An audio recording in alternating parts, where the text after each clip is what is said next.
నా పేరు శ్రీనివాస రామారావు. నన్ను బాబాగారు రామయ్య అంటారు. నేను గుంటూరులో ఉంటాను. అమ్మా చారిటబుల్ ట్రస్ట్ సేవకుడిని నేను. బాబాగారు 5 ఏళ్ల క్రితం ఇక్కడ శంకుస్థాపన చేశారు వేమవరం గ్రామంలో. ఇక్కడ మొట్టమొదటగా ఈ గ్రామంలో కరువు పరిస్థితి ఉన్నప్పుడు బాబాగారు ఇక్కడ మహారుద్రాభిషేకం చేశారు.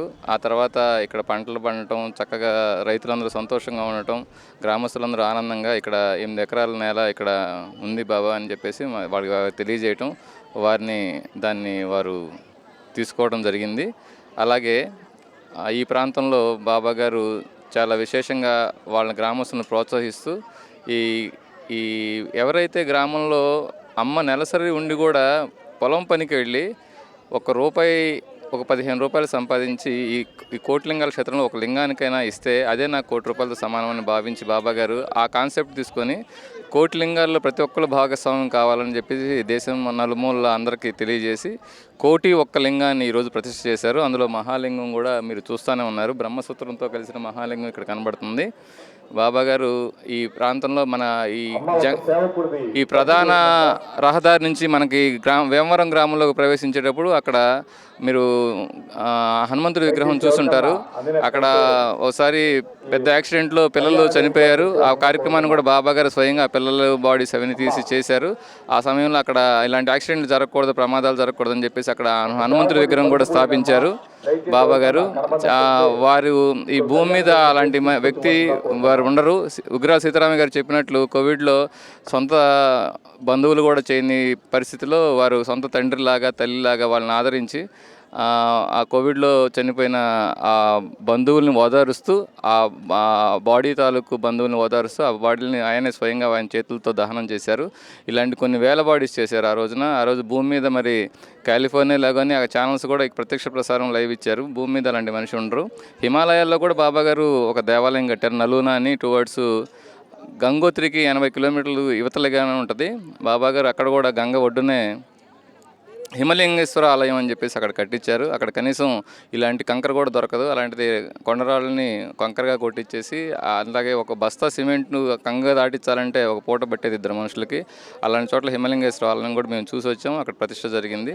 ఇలాగా ఈ వేమవరం క్షేత్రం ఈ 5 సంవత్సరాల్లో ఎవరు సహకరించినా సహకరించపోయినా, ఎంతమంది ముందుకు వచ్చినా రాపోయినా వారి రక్తం రూపంలో చిందించి వారు రక్తాన్ని చెమట రూపంలో చిందించేసి మరి ఆలయాన్ని ఈ స్థితికి తీసుకొచ్చారు.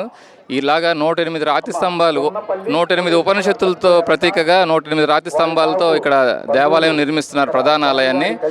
ఈ రాతి స్తంభాలతో ప్రధాన ఆలయం ఈ భూమి మీద కలియుగంలో నాకు తెలిసి ఇలాంటిది ఇంకోటి జరగబోదు. ఎందుకంటే లెక్క కోసం ఏదో చెప్తారు కానీ 108 కోటిలింగాల క్షేత్రం అని బాబా 1,01 లింగ క్షేత్రం చేసి ఒక మహాలింగాన్ని కూడా మనం ప్రతిష్ఠ చేసి చూపించారు. త్వరలోనే ఈ మహానందికి ప్రక్కగానే కుడి భాగంలో భూగర్భంలో మహాకాళి ఆలయం కూడా కట్టబోతున్నారు. 3 అంతస్తుల్లో 30 అడుగుల ఎత్తు మహాకాళి అమ్మవారు విగ్రహం కూడా ఇందులో స్థాపించబోతున్నారు. వారు చెప్పినట్టు ఇంకొక 2 సంవత్సరాల్లో ఇది బాగా పూర్తి స్థాయిలో ఈ క్షేత్రం భక్తులకి చక్కగా ఒక గొప్ప క్షేత్రంగా విలసిల్లబోతుంది. భవిష్యత్తులో శివరాత్రి అంటే ఎట్లాగైతే స్వయంభూ క్షేత్రాలు ఎలాగైతే భక్తులతో కిటకిటలాడతాయో రాబోయే కాలంలో కూడా మీరు అందరూ చూస్తారు. రాబోయే తరాలు దీన్ని శివరాత్రికి వాళ్ళకు ఒక గమ్యస్థానంగా భక్తులకి ఇదే ఒక క్షేత్రంగా కూడా విలసిల్లబోతుంది. బాబాగారు చివరిగా చెప్పబోయేదంటే ముఖ్య ఉద్దేశం ఇది. ఎన్నో నైతిక విలువలతో బాబాగారు ఈ క్షేత్రాన్ని నిర్మిస్తున్నారు. భవిష్యత్తులో ఇక్కడ హుండీ కానీ, అలాగే ప్రసాద కౌంటర్లు కానీ, అలాగే అక్కడ హుండీ కలెక్షను, ప్లేట్ కలెక్షను, అర్చక స్వామికి ఇవ్వటాలు కానీ ఇలాంటి ఏవి కూడా ఇక్కడ ఉండవు. పూర్తిగా వారి బాధ్యతలన్నీ బాబాగారి నిర్వహణ అంతా వారే చూసుకోబోతున్నారు. కాబట్టి ఇలాంటిది భూమి మీద ఇంకోటి లేదు అని మేము మనస్ఫూర్తిగా నమ్ముతూ తెలియజేస్తున్నాము. కాబట్టి గత కొద్ది రోజుల్లో మళ్ళీ మనం మహాకాళి క్షేత్రం కూడా ఇక్కడ వెలసిల్లబోతుంది భూగర్భాలయంగా. అట్లానే ఇక్కడ 108 శ్రీచక్రాలతో వాయువు భాగంలో కూడా 108 శ్రీచక్రాలతో ఒక ఆలయం కట్టిస్తున్నారు. అలాగే అది కూడా ఇవాళ ప్రతిష్ఠ అవుతుంది. అలాగే 10,000 పాలరాతి లింగాలతో కూడా అక్కడ ఒక శివాలయం కూడా వెలసిల్లింది. కాబట్టి ఇలాంటి క్షేత్రం, ఇలాంటి విశేషమైన ఈరోజు మీ అందరం ధన్యులు అయ్యాము. కాబట్టి ఈరోజు దాదాపు లక్షలాది మంది కూడా చక్కగా అన్నదానానికి వచ్చి అన్నప్రసాదాన్ని స్వీకరించారు. దాదాపుగా వేలాది మంది భక్తులు ఇవాళ దర్శనం చేసుకున్నారు. చాలామంది దర్శనం ఆ కిటకిట రష్లో రాలేక కొంతమంది దర్శనం చేసుకోలేకపోతున్నారు. ఇవాళ రేపు కూడా చక్కగా దర్శనాలు ఏర్పాటు ఉన్నాయి. మళ్ళీ రేపటి నుంచి ఇక్కడ నిత్యం అన్నదానం జరగబోతుంది. అలాగే ఇక్కడ ఈ క్షేత్రంలోనే విద్యాలయం, వైద్యాలయం కూడా బాబా గారు భవిష్యత్తులో అతి సమయంలోనే వైద్యాలయం కూడా ఏర్పాటు చేస్తున్నారు. అన్నదానం, విద్యాలయం, వైద్యాలయం కూడా ఏర్పాటు చేస్తున్నారు. విద్యాలయానికి అయితే ఫౌండేషన్ కూడా ఏర్పడింది. ఇంకా భక్తులు సహకరించినట్టయితే ఇది ఇంకా తొందరగా పూర్తి చేసుకోవాలని కోరుకుంటున్నాము. అందరికీ ఇదే ఆహ్వానం. తప్పనిసరిగా క్షేత్రాన్ని ఎవరైనా చూడకపోతే ఎప్పటికైనా చూసి దర్శనం చేసుకొని వాళ్ళందరూ ఈ క్షేత్రానికి తమ వంతు భాగస్వామ్యం కూడా అందజేయవలసిందిగా కోరుతున్నాము. జై జై మహాకాళ్.